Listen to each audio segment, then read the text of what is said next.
Yeah.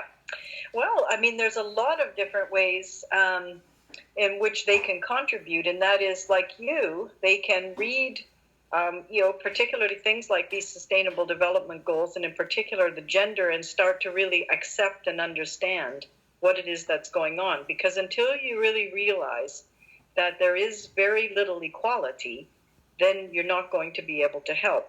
So men in particular also have to fight for women's rights. So women and girls have to fight and stand up for themselves and fight for their rights.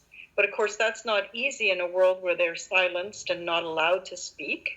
And boys also have to fight for girls to have the same opportunity. So, for example, when I was going to school, my husband and I were just talking the other day, and he was on all these different sports teams and played with different schools.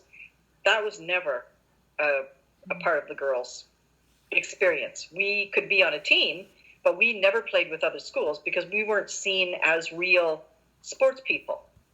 So we didn't go to different schools to play like the boys got to.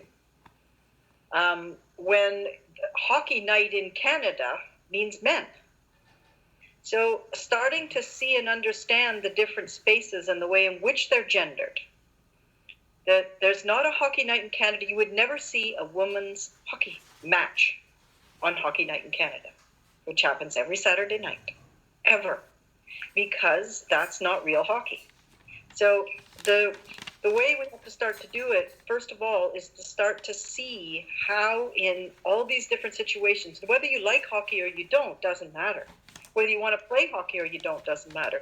It's how these spaces are deliberately exclusive and set up to maintain opportunities for some and not for others.